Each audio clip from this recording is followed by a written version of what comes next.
Dios es el que pacta, el hombre no puede pactar con Dios. Dios es el que pone las leyes y las reglas del pacto, el hombre es quien viene y se somete a este pacto, y cuando el hombre falla a este pacto, pues entonces es Dios mismo quien viene y toma la prerrogativa y es juez y parte proponente de estos pactos. Hay un versículo que nos dice en Salmos capítulo 50, versículo 5, vamos a buscar aquí rápidamente en la santa, bendita y poderosa palabra del Señor, Salmos capítulo 50, versículo 5, donde pues es un versículo que se usa mucho en excusa hoy en día para decir que nosotros en realidad podemos pactar con Dios, lo cual es algo erróneo. Generalmente pues siempre vamos a estar encontrando gente que digan, vengan y pacte con Dios. Escuche bien, no es malo que usted dé una ofrenda y dé un diezmo. Obviamente entendemos que los diezmos son para las iglesias o la iglesia pues, a la cual usted asiste, pero si usted ve un terreno fértil, como en el caso de este ministerio, el Ministerio Cristo Viene, y cuando decimos terreno fértil, estamos hablando en el campo espiritual en que sirve para que miles de almas alrededor del mundo que ven nuestra programación, que pueden ser apartados o inconversos, se conviertan, pues al usted ver este terreno fértil, usted siembra en el sentido de que usted puede dar su ofrenda y así pues usted es bendecido por Dios. No es como el caso del medio secular o los medios seculares que dicen, no, ahí vienen a pedir chavo, a pedir dinero. Lo que ignoran esta gente presa de la carne y ajenos al espíritu es que en un ministerio, que parece que como que se hacen locos o algo así, en un ministerio o en una iglesia se paga agua, se paga luz, se paga teléfono, se pagan empleados. En el caso de aquí de la cadena del milagro hay que pagar también satélite y bueno, todo lo que conlleva un gasto pues se paga. Y eso parece que la gente no lo entiende. Entonces, si Dios viene y prospera financieramente a un ministro o a un creyente, pues entonces ya es porque es un buscón. Y eso pues no se lo dicen al médico, al abogado, al ingeniero. Pero resulta que el médico, el abogado y el ingeniero, aunque respetamos pues la profesión de cada cual, si no es convertido, por más grande que tenga esta profesión, no va a aportar ni un chavito prieto, o sea, ni un centavo, ni un penny a la obra de Dios. Sin embargo, el pastor, el ministro, el evangelista, sí lo hace porque eso es lo que Dios le ha dado. Entonces, imagínense, más conlleva el ser pastor o el ser ministro que ser un médico quemándose las pestañas para lograr hacerlo mientras estudia, porque ya el ministro tiene que vivir por medio de la fe, y la fe significa creer en lo que usted no ve. Entonces, la gente que no entiende lo espiritual, por no entenderlo y por no acercarse a eso, siempre va a estar buscando excusas y siempre va a estar, como que así decirlo, por el refrán secular, buscarle las 4 patas al gato, las 3 patas al gato, para sencillamente no aceptar la verdad. Entonces ahí es donde viene el orden bíblico que Dios los entrega a espíritus de error. Entonces, esto de que pacte con Dios, ya habíamos explicado, no es malo que usted aporte a la obra, pero quizás gente en ignorancia dicen, vengan y pacte con Dios con tal y tal cantidad. Hermano, usted no puede pactar con Dios, es algo erróneo. Lo que se usa siempre como excusa es Salmos capítulo 50, versículo 5, donde dice, y leemos la versión Reina Valera 1960, dice así, juntadme mis santos, los que hicieron conmigo pacto con sacrificio. Sin embargo, en la traducción directa del hebreo, Salmos capítulo 50, versículo 5, dice así, juntadme a mis santos, a los hebreos que hice con sacrificio y se sometieron. Mire qué grande es la diferencia. Es precisamente en Esdras capítulo 10, versículo 3, le repetimos, Esdras capítulo 10, versículo 3, donde por el cautiverio y la deportación se le exhortaba pues a los hebreos el casarse con sus mujeres para que viniera y pudiera prevalecer el pacto. Y obviamente nosotros como seres humanos no podemos pactar con Dios. Dios es el que pone los pactos, pero nosotros sí podemos pactar con nuestros semejantes. Ahora, bien importante, una cosa es hacer voto a Dios, otra cosa es hacer pacto a Dios. No podemos pactar, pero podemos hacer voto a Dios. Entonces, nosotros podemos pactar solamente con nuestros semejantes, y un ejemplo de esto pues viene a ser el matrimonio, en donde pues un hombre pacta con una mujer y una mujer pacta con un hombre para en el matrimonio pues estar siempre juntos en la pobreza, en la riqueza, en la salud, en la enfermedad, hasta que la muerte los separe. Entonces, si definimos lo que es la palabra pacto, es un tratado o acuerdo entre personas o entidades en el que se obligan a cumplir una cosa. Vamos a estar ahora mencionando los 7 pactos bíblicos. Ya hoy pues en nuestro programa hemos comenzado nuestra serie especial Palabra, Gloria y Poder, y queremos mencionar el primer pacto, que es el pacto edénico. Les repetimos, el primer pacto es el pacto edénico. Ahí usted puede ver el nombre de cada pacto mientras lo estemos mencionando. Anótelo si usted puede, y anote también la cita bíblica que confirma sobre este pacto, estos pactos que vamos a estar mencionando. Ahí precisamente usted puede ver Génesis capítulo 1, versículo 28, donde se nos dice: y los bendijo Dios y les dijo, fructificad y multiplicaos, llenad la tierra y sojuzgadla y señoread en los peces del mar, escúchelo bien, en las aves de los cielos y en todas las bestias que se mueven sobre la tierra. O sea, el primer pacto viene a ser el pacto edénico, donde Dios otorga el mundo a Adán y a Eva. Y el propósito inicial del ser humano era sencillamente reproducirse y gobernar sobre todas las bestias o todos los animales pues que Jehová Dios había creado. El primer pacto bíblico es el pacto edénico, y si estudiamos bien importante esto sobre los pactos, en el pacto hay una dádiva que siempre va a venir de Dios y no del ser humano. El pacto siempre va a involucrar lo que se llama ley, o sea, de todos los árboles en el huerto del Edén, ustedes pueden comer menos del árbol de la ciencia del bien y del mal. De ese árbol no pueden comer. Entonces es cuando Adán y Eva pues pecan, toman del fruto prohibido de ese árbol, y es entonces cuando Dios viene y toma la prerrogativa y viene a ser el juez y parte proponente de ese pacto.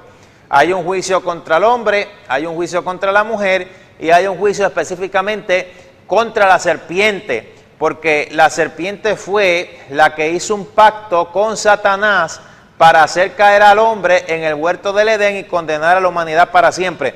Hermano, usted que se mira al espejo todos los días, nosotros estamos hechos de 2 ingredientes bien principales. Uno, el más humilde, y otro, el más todopoderoso. El más humilde, el polvo de la tierra. El más todopoderoso, el número 2, el aliento de Dios, que fue el que nos dio vida.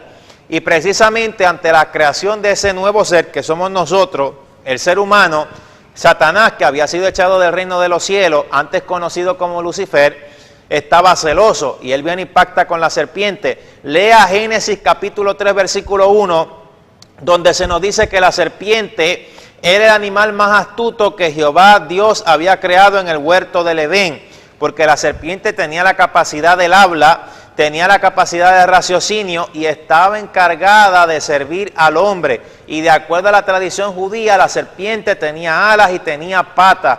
Por eso es que Satanás es tipo del dragón y la serpiente antigua, porque si usted ve una serpiente, le pone patas y alas, eso es un dragón. O sea, la serpiente antigua era semejante a un dragón. Entonces, pues, usted ve que cuando la serpiente tienta a Eva, Eva no se asustó, porque era común que la serpiente hablase. Cuando el hombre y la mujer pecan, que se tratan de cubrir con hojitas, pues es cuando Dios viene y los cubre con unas túnicas de pieles. ¿De dónde sacó Dios esas túnicas de pieles? De 2 animales que tuvo que matar. O sea, ahí comienza el primer sacrificio de expiación hecho por Dios mismo, porque la paga del pecado es muerte, tiene que ser pagado con sangre. Y ese sacrificio de expiación viene a prefigurar a Jesucristo. Por eso es que vemos más adelante que Abel otorga un sacrificio perfecto a Dios, porque ya Abel tenía en su corazón el precepto y el mandamiento divino, que para otorgar una buena ofrenda a Dios tenía que ser algo perfecto, que en realidad pues pudiese derramar sangre. O sea, el sacrificio de expiación que prefiguraba la venida primera de Jesucristo, que ya hace un poco más de 2000 años, de acuerdo a nuestro calendario gregoriano, pues vino. Entonces el primer pacto, el pacto edénico, vamos a hablar del segundo pacto, vamos a mencionarlo, yo le voy a pedir que usted lo anote, es el pacto noágico. Segundo pacto bíblico viene a ser el pacto noágico. Usted lo puede buscar en Génesis capítulo 9, versículo 11. Le repetimos, Génesis capítulo 9, versículo 11, y lo vamos a leer aquí rápidamente, donde se nos dice: estableceré mi pacto con vosotros y no exterminaré ya más toda carne con aguas de diluvio, ni habrá más diluvio para destruir la tierra. Seguimos con lo de los pactos, y es aquí cuando el arco iris viene a ser la señal del pacto y recordatorio a Dios de su compromiso de no destruir la tierra nuevamente con agua. Hoy en día han salido películas de que en el 2012 el mundo supuestamente se va a acabar y muestra como que el mundo va a ser destruido nuevamente con agua. El mundo no va a ser destruido nuevamente con agua, va a ser destruido con fuego. Ese es en el fin del mundo.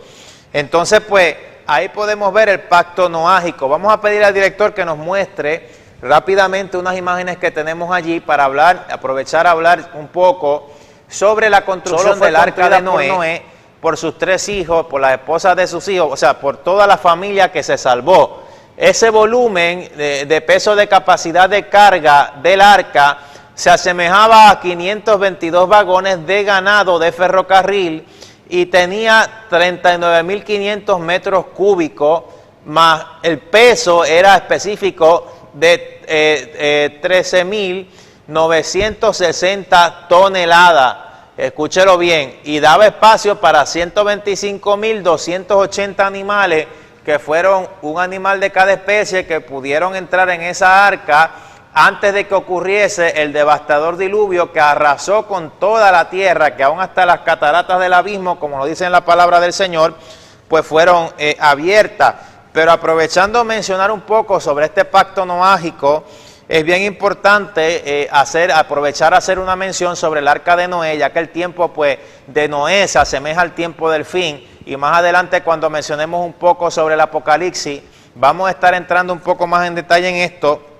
Pero esta arca de Noé, en la actualidad, descansa en la cima del monte Ararat, a unos 4.300 metros de altura, y fue pues hallado en un helado glaciar llamado Parrot, y precisamente en el año 2370, antes de la era común, fue cuando ocurrió ese cataclismo sobrenatural sobre la tierra, cuando Dios envió ese diluvio para destruir aquella perversa generación. Un diluvio, pues que como sabemos, un diluvio global que acabó ahogando y destruyendo toda forma de vida animal, volátil y humana que respiraba sobre la superficie de la tierra, y durante un año solo 8 sobrevivientes de aquel diluvio, encabezados pues por el patriarca Noé, su esposa, sus 3 hijos y las esposas de sus hijos, con esos animales, una pareja de cada especie, terrestres y volátiles en la tierra, incluyendo también pues insectos como los mosquitos, pudieron sobrevivir dentro de esa arca de madera que por inspiración dio Dios pues de los planos a Noé, dándole las medidas exactas para construir esa arca y otras instrucciones paralelas para la conservación de todos los animales y aves sobrevivientes durante un periodo de un año completo que estuvo inundada la tierra con una inundación torrencial global. Entonces, hasta que finalmente las aguas descendieron en sus cauces originales en el mar y el arca quedó posada en el monte Ararat, que es una región montañosa perteneciente al territorio turco, armenio y ruso, sobre la cual existen las nieves eternas debido a la altura y a la situación climática de ese monte, que pues guarda y protege un arca gigantesca con la que pudo sobrevivir toda la creación animal y volátil y humana como especies para su nueva reproducción sobre la superficie del planeta. De acuerdo pues a esta arca, son muchas las experiencias y expediciones que se han efectuado a lo largo del tiempo al monte Ararat en busca del arca de Noé, pero en todos los casos se ha hecho imposible localizarla o verla de una forma protectora sobrenatural, y aunque ha habido testigos inusuales y esporádicos en todos los tiempos que han podido ver y entrar en el arca de Noé, supuestamente, pues según noticias, en todos los casos los testigos y las pruebas han desaparecido radicalmente, e incluso muchos expedicionarios nativos de aquella zona, o sea, escaladores, gente que han ido al monte de Ararat, tienen miedo pues de entrar allí, pues para aquella gente pues es como un presagio de mala suerte pues llegar al arca. Entre muchas experiencias variadas a lo largo de la historia, tanto el pueblo kurdo pues han hablado un poco sobre los expedicionarios de diferentes partes de la tierra, donde hay testimonio más que sobrado, o sea, fotografías, mapas, filmaciones que muestran la presencia del arca de Noé en cierta zona a unos 4.300 metros de altura, hoy en el monte Ararat.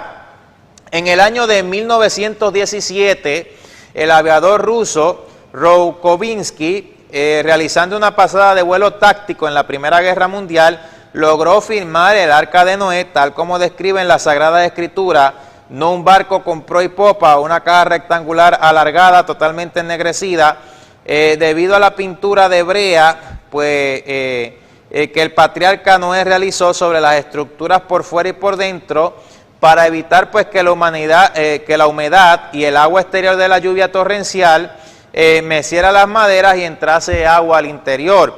Entonces este oficial ruso comunica a esta persona, para aquel tiempo, en el año 1917, comunica al zar ruso Nicolás II, que es la persona que usted puede ver frente a la pantalla de su televisor, la experiencia que tuvo en ese vuelo sobre el Ararat, y mostró algunas fotografías del arca sobresaliendo del lago helado a 4.300 metros de altura allá en el Ararat, por lo que el zar Nicolás II concedió al oficial ruso 2 compañías de militares rusos para escalar el Ararat en la zona indicada y filmar el arca de Noé, lo cual hizo con prontitud y con éxito en la escalada, llegando a esa arca y realizando fotografías y medidas por fuera y por dentro, y precisamente haciendo mediciones de su estructura, por lo cual de regreso a Rusia ocurrió lo que frecuentemente ha ocurrido en todos los casos, que en ese mismo momento de regreso a Rusia pues empezó la guerra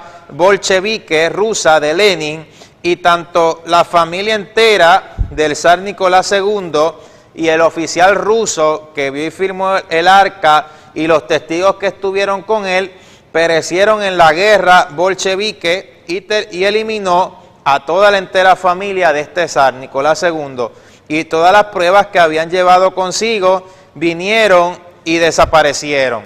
Para que usted pues sepa un poquito, nosotros hemos decidido incluir un poco sobre esta historia, y es que definitivamente la gente pues que profesa el comunismo, aunque vea que es una realidad de que pues la Biblia no miente y que la Biblia pues las historias que están aquí pues son verídicas, como el comunismo niega la existencia de Dios y no tiene nada que ver con Dios, pues por eso fue que aprovecharon y borraron todas esas evidencias. En ciertos lugares comunistas se ha oído que vienen y apagan hasta la luz y le dicen a los niños cuando los reúnen en las clases: si Dios existiera, ¿por qué no puede Dios venir y prender la luz que yo he apagado? En ciertos lugares por allí. Y es que, hermano, Dios no se va a rebajar a lo que el hombre le dé la gana que Dios haga. Dios hace lo que Dios quiere. Nosotros estamos hechos a imagen y semejanza de Dios. No es que Dios se va a hacer imagen y semejanza nuestra. Hay que creer en Dios por medio de la fe. Y hemos aprovechado en lo que hablamos sobre el pacto noágico, que es el segundo pacto que estamos mencionando sobre los pactos bíblicos. Hemos aprovechado a mencionar esto para que usted vea cómo la gente que no creen en Dios sencillamente vienen y censuran la verdad, aunque sepan que es una realidad que Dios existe. Es como en el caso de los fariseos, cuando pusieron a los romanos, una guarnición de soldados romanos, a vigilar la tumba de Jesús, para que no dijeran después de que él pues iba a resucitar, y cuando resucitó y los romanos vieron todo aquello, se lo contaron a los fariseos, y los fariseos le pagaron a los romanos para que no dijeran nada. O sea, esto fue como que semejante en lo que pasó en el caso del Arca de Noé, cuando fue filmada y fotografiada en el Ararat en el año 1917, con el caso del zar Nicolás II en Rusia. Y es para que usted vea y se informe un poco sobre estas cosas. Ya hemos mencionado dos pactos, para que usted sepa, y de aquí pues, mientras mencionemos esto en nuestro programa hoy, ya usted verá que le va a ser un poco más fácil entender lo que vamos a hablar en el Apocalipsis más adelante. Mencionamos el pacto edénico, pacto noágico, que pudimos hablar del arca. Vamos a hablar ahora del tercer pacto, y usted lo puede anotar ahí, que nos sintoniza frente a la pantalla de su televisor. El tercer pacto viene a ser el pacto abrahámico. Le repetimos, el tercer pacto viene a ser el pacto abrahámico. Usted lo puede ver ahí, frente a la pantalla de su televisor. Y en este pacto es donde Dios viene a dar tierra prometida e hijo prometido. Les repetimos, en este pacto abrahámico, Dios viene a dar tierra prometida e hijo prometido. Lo puede chequear en las citas bíblicas que aparecen frente a la pantalla de su televisor. Es donde Dios saca a Abraham de Ur de los Caldeos y le promete sacar de él o hacer salir de él una gran nación. De ahí sale el pueblo hebreo o el pueblo de Israel. Hoy en día hay creyentes, entre comillas, que cuando uno les menciona a Israel, o uno tiene que ver con Israel, o uno hace un énfasis en Israel, vienen y dicen, y eso se les perdona porque es la ignorancia, vienen y dicen, no, pero es que todos somos hijos de Dios. Hermano, nadie está diciendo que usted no es hijo de Dios. Si usted aceptó a Cristo, pues obviamente usted es hijo de Dios, pero por chismoso, usted va a dejar de ser hijo de Dios. Al tener que ver nosotros con Israel, no quiere decir que estemos con el judaísmo, pero tampoco quiere decir que todos los judíos no acepten que Jesucristo es el Mesías, porque hay un numerito, aunque es bajito, pero que sí, y el pueblo de Israel es y sigue siendo el pueblo de Dios, y fue el pueblo que Dios eligió, y es el pueblo en el cual Jesucristo encarnó en forma humana, del linaje de David, de la tribu de Judá, para darle la salvación a todo el mundo. Por eso es que hoy en día el enemigo está moviendo al mundo entero a tener un odio contra el pueblo judío, y está creciendo el antisemitismo.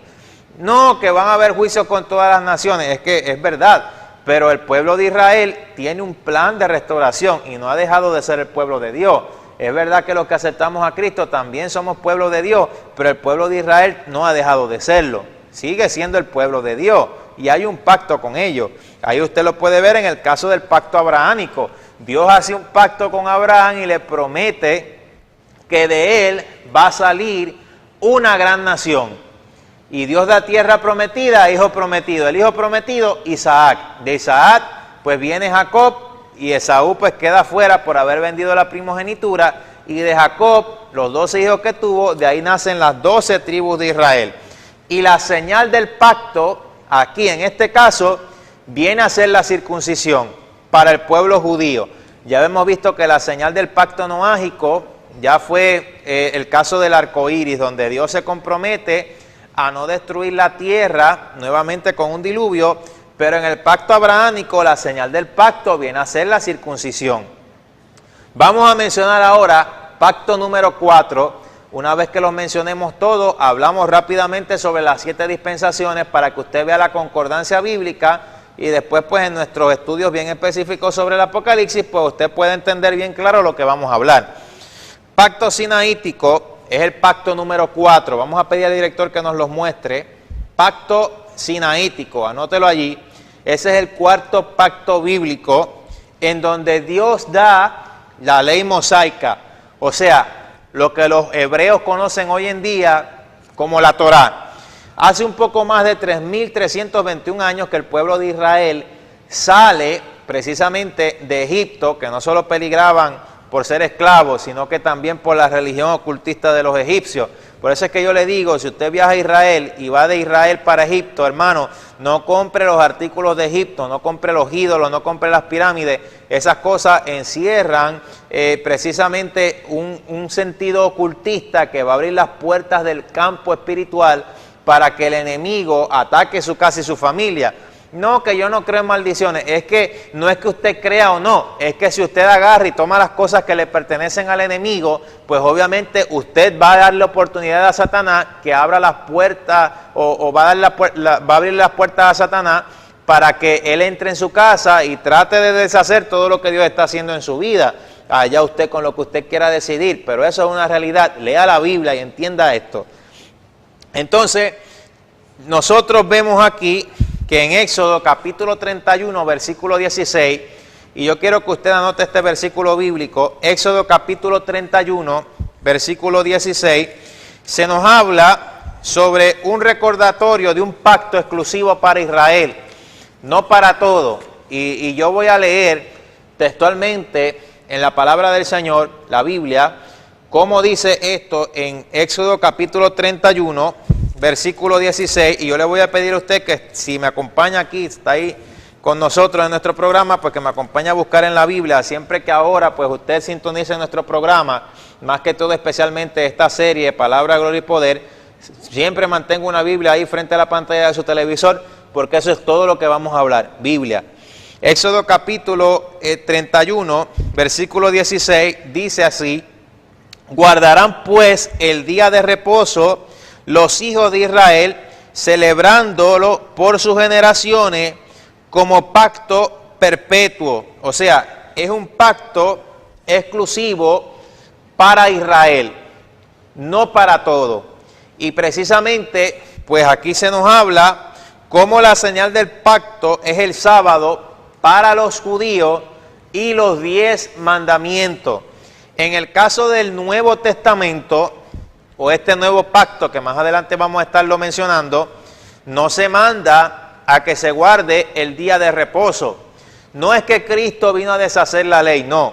Cristo la vino a cumplir para que, como habíamos explicado en otro programa anterior, para que entendamos que por medio de la ley no podemos ser justificados, porque si cumplimos solo parte de la ley y no la ley completa, como quiera estamos faltándole a la ley, y por las obras de la ley nadie nunca será justificado.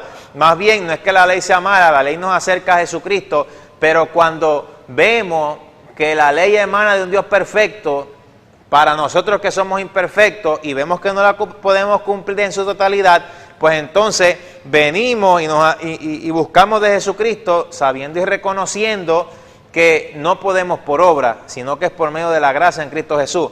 Que esto no significa vivir una vida lo que dé a lo que salga, porque tampoco podemos jugar con Dios. Eso es bien sencillo entenderlo. Entonces, ya hablamos sobre el pacto sinaítico, donde Dios da la ley mosaica. Vamos a hablar ahora sobre el quinto pacto, que es el pacto levítico.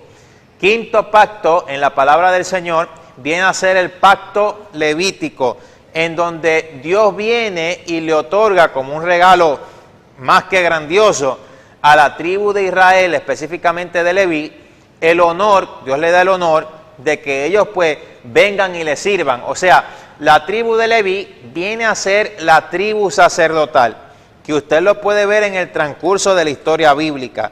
Y ahí pues usted puede anotar esas citas bíblicas que usted puede ver frente a la pantalla de su televisor, para que usted pues más adelante, cuando terminemos este estudio, pueda ir a hacer el repaso de lo que le estamos mencionando aquí. Vamos rápidamente al sexto pacto. Este es un pacto bien importante para entender lo que vamos a estar mencionando aquí sobre el Apocalipsis, que es el pacto davídico. Pacto davídico. Usted lo puede ver ahí frente a la pantalla de su televisor. Es donde en 2 de Samuel, capítulo 23, versículos 2 al 5, se nos habla sobre algo bien especial. 2 de Samuel, capítulo 23, versículos 2 al 5, hay una profecía que es una profecía mesiánica, y es donde allí, en ese pacto davídico, Dios viene y da el trono eterno a los descendientes de David, y la señal del pacto viene a ser precisamente el gobierno universal del Mesías. ¿Quién es el Mesías? Jesucristo. Y esa viene a ser la señal del pacto. Permítame leer en 2 de Samuel capítulo 23, versículo 2 al 5 lo que dice así: el Espíritu de Jehová ha hablado por mí, y su palabra ha estado en mi lengua. El Dios de Israel ha dicho, me habló la roca de Israel, habrá un justo, escúchelo bien, habrá un justo que gobierne entre los hombres, que gobierne en el temor de Dios. Será como la luz de la mañana, como el resplandor del sol en una mañana sin nube. Escúchelo bien, como la lluvia que hace brotar la hierba de la tierra, no es así mi casa para con Dios. Sin embargo, Él ha hecho conmigo pacto perpetuo. Y eso pues obviamente va a ser ese gobierno universal del Mesías cuando Jesucristo esté gobernando aquí en la tierra por 1000 años. Y de eso vamos a estar hablando bien específicamente próximamente en nuestros programas. Pero vamos a hablar del pacto número 7 y final. Para concluir con los pactos bíblicos, el pacto número 7 viene a ser el nuevo pacto. Pacto número 7 viene a ser el nuevo pacto. Yo ahora entonces, pues cuando hemos hablado un poco sobre esto de los pactos, yo le pregunto, ¿cómo puede acaso entonces un hijo venir a dar testamento a un padre? El padre es el que da testamento al hijo. Por eso es que Dios es el que pacta. El hombre no puede pactar con Dios y eso ya lo hablamos. Y en el caso del nuevo pacto, esta señal del pacto viene a ser la Santa Cena. Repetimos, la señal del pacto en el nuevo pacto viene a ser la Santa Cena. Hay dos cosas diferentes, bien importantes en esto. Una cosa es la misa, otra cosa es la Santa Cena. Nosotros no podemos mezclar lo pagano con lo que es cristiano. Nosotros, si hacemos una Santa Cena, no estamos dando ningún tipo de hostia. Y no es que nosotros lo sacamos de los católicos, no, es una señal del séptimo pacto.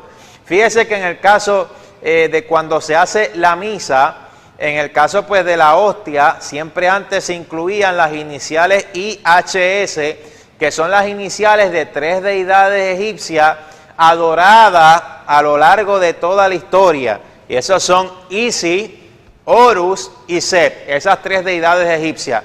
Y los egipcios antes creían en lo que se llamaba la transustantación, en donde el sacerdote pagano egipcio le oraba a Osiris o a Ra, o le pedía, y entonces en ese rezo que hacía a ese dios pagano, venía y supuestamente el dios Sol encarnaba en esa hostia y ellos ingerían esa hostia, o sea, se la comían, diciendo pues que podían adquirir toda clase de conocimiento místico, y de ahí pues sale lo que se dice hoy en la misa, pero definitivamente pues una mezcla entre lo pagano y lo cristiano, tal como lo hizo Constantino, desde que pues mezcló el Estado y la Iglesia, y para adquirir pues el favor de los paganos también mezcló el paganismo con el cristianismo, y pues de ahí salió lo que hoy en día se conoce como eso, misa.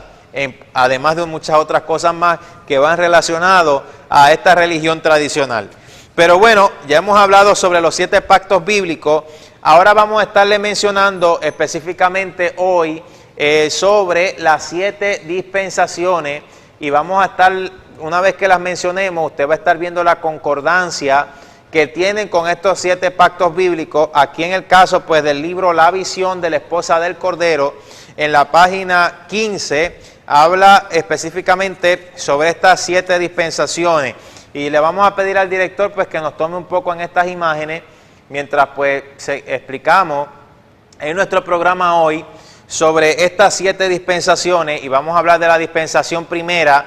La dispensación número 1, anótela si usted puede, viene a ser llamada la dispensación de la inocencia. Cada dispensación de esta comienza pues con un propósito original de Dios y termina con un juicio. O sea, en el caso de la dispensación de la inocencia, pues que como habíamos hablado en el caso del pacto edénico, que se relaciona ahí obviamente, pues es cuando Dios otorga el mundo a Adán y a Eva, el primer hombre y la primera mujer creados sobre la faz de la tierra, de los que nos menciona pues obviamente la Biblia, y el juicio por el pecado, por tomar del árbol de la ciencia del bien y del mal, el fruto prohibido, pues es allí donde ellos son expulsados del huerto del Edén.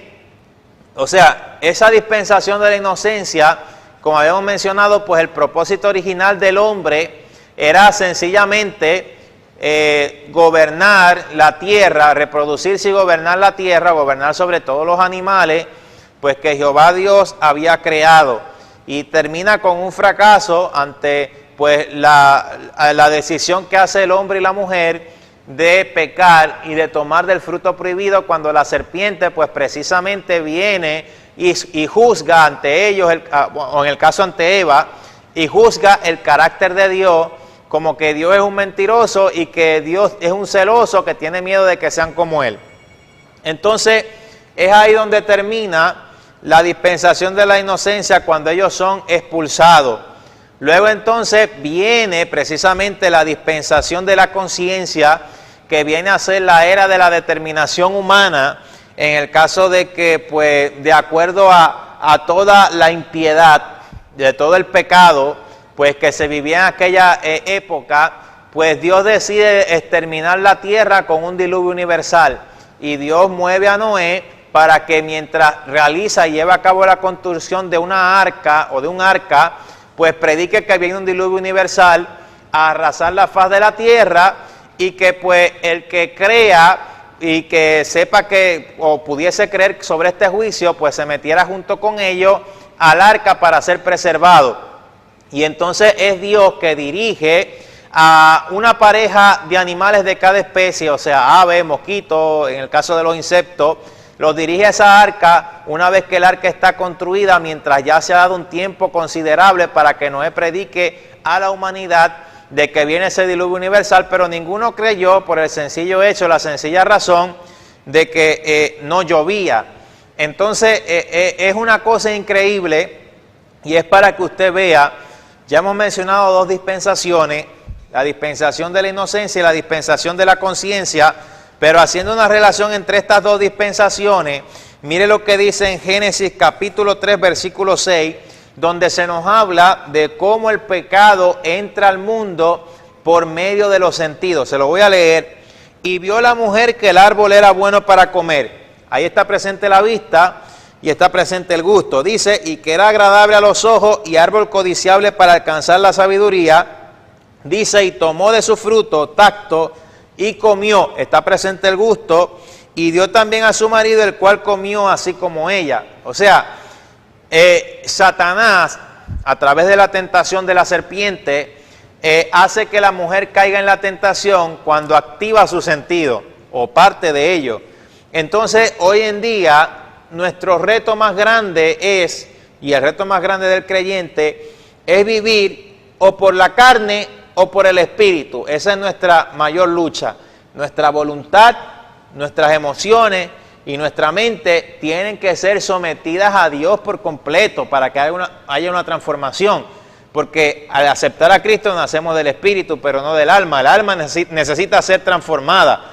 Por eso es que usted ve por allí tantos cristianos sin vergüenza, y que cristianos y creyentes que dicen, yo soy creyente, y así están en una iglesia y todo, pero no ayudan al hermano y le hacen también la vida imposible, o se hacen los locos. Entonces, esos son los cristianitos de embuste que hay por ahí.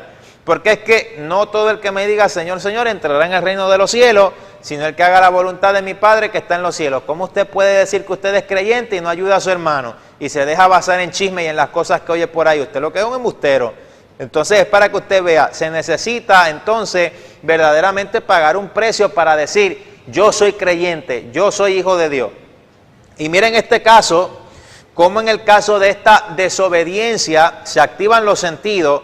Y nuestro reto más grande hoy en día es o vivir por lo que vemos, lo que está pasando, que nuestros ojos pueden ver, o vivir por medio de la fe, que es precisamente creer en lo que no vemos.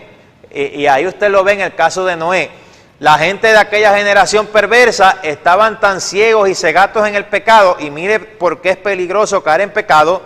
Estaban tan ciegos en el pecado y ya les gustaba tanto y estaban tanto por la carne, que no creyeron que venía un diluvio universal, porque sencillamente ellos no veían que llovía. Y entonces, aun cuando ocurrió un evento sobrenatural, en pocas palabras, un milagro, que esa es la definición correcta, cuando viene una pareja de cada especie de animales y entra en el arca, todavía no creían que venía un diluvio, hermano, y estaba ocurriendo allí algo sobrenatural. No fue que Noé buscó los animales y los mosquitos y las aves, Dios mismo los mandó para el arca. Y todavía no creían, es una cosa increíble. Y cuando entonces comienza a llover, se asustan, quieren correr al arca, pero entonces es cuando la misma mano de Dios cierra la puerta. Y eso es lo que le va a pasar a mucha gente que hoy en día no viven por la fe, sino que viven por lo que ven. Y a muchos creyentes embusteros que dicen que son creyentes y no lo son. Es para que usted vea. Y mire por qué es importante conocer sobre estas dispensaciones y sobre todas estas cosas. Y ahí, bueno, frente a esas imágenes, pues usted puede ver más o menos una ilustración sobre pues lo que fue el evento de cómo esos animales van y entran al arca de Noé. Ahí es el comienzo, el comienzo del fin, por así llamarlo, de la dispensación de la conciencia, en donde termina pues en el pacto noágico, cuando Dios pues promete no destruir la tierra nuevamente con un diluvio universal. Entonces, después de eso, allí comienza entonces otra dispensación. Mire que al final de cada dispensación termina en un juicio. Esa fue el diluvio. Después Dios promete a no destruir nuevamente pues la tierra con otro diluvio universal. Pero entonces viene pues ahora otra dispensación que es el gobierno, la dispensación del gobierno humano, en donde se construye la Torre de Babel. Precisamente esta Torre de Babel viene y se construye en Babilonia.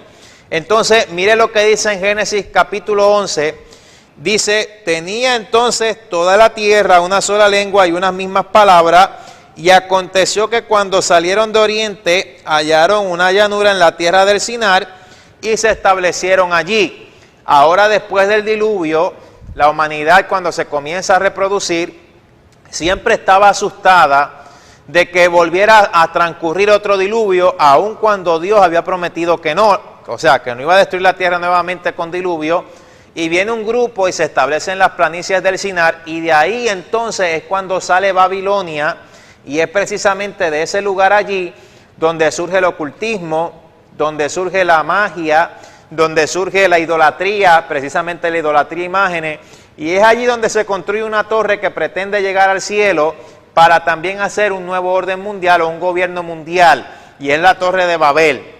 Antes no había problema en llamar a gente de todos los confines de la tierra porque todos hablaban el mismo idioma, y Dios se asqueó también de esa construcción y puso cerca de 70 idiomas sobre todos los que hablaban, sobre todos los que hacían esa construcción, y causó una gran confusión que la construcción de esa Torre de Babel, que supuestamente iba a llegar al cielo, no se pudo terminar de realizar.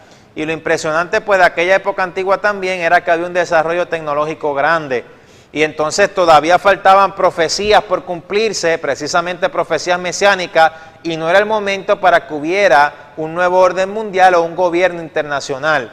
Pero es para que usted vea que desde el tiempo antiguo ya eso se planeaba. Y esta Torre de Babel fue construida en Babilonia, que queda hoy cercano o próximo al Irak moderna, que precisamente Saddam Hussein, cuando estuvo en vida, pues viene y reconstruye allí.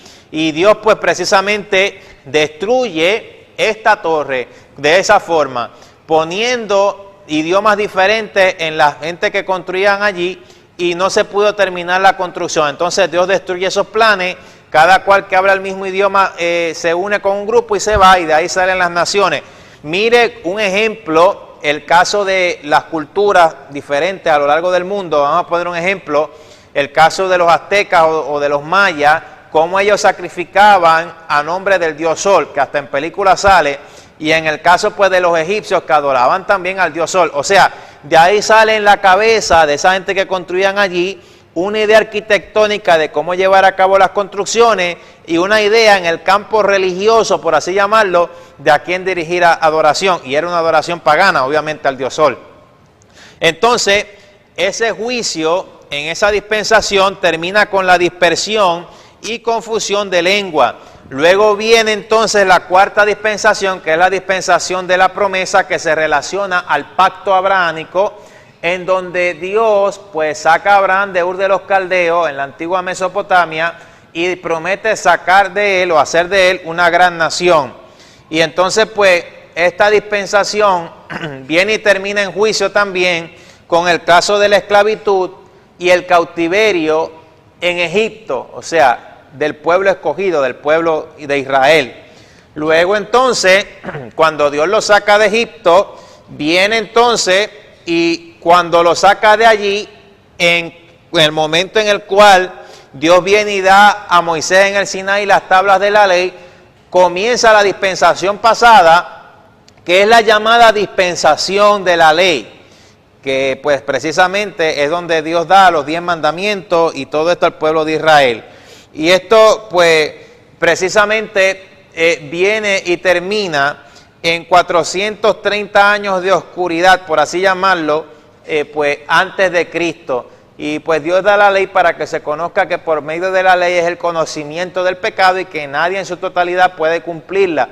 Un fruto de esto vienen a ser los fariseos y los saduceos más adelante. Y entonces pues después de esta dispensación es en donde comienza la dispensación de la gracia, cuando ya Jesucristo, el Mesías, encarna en forma humana en el linaje de David, de la tribu de Judá, es crucificado y cuando está a punto de morir, exclama, consumado es, que precisamente es una de las 7 palabras que Jesucristo menciona en la cruz, y es cuando habla de un todo, de un fin ya terminado, ya acabado, y en ese momento, ese día que Jesucristo murió, vienen y se cumplen más de 30 profecías bíblicas, escúchelo bien, en Cristo, y su muerte expiatoria en la cruz cumple con todos los requisitos de un sacrificio de expiación, y Jesucristo viene a ser el sacrificio perfecto. Esta dispensación termina también con juicio, precisamente en la gran tribulación.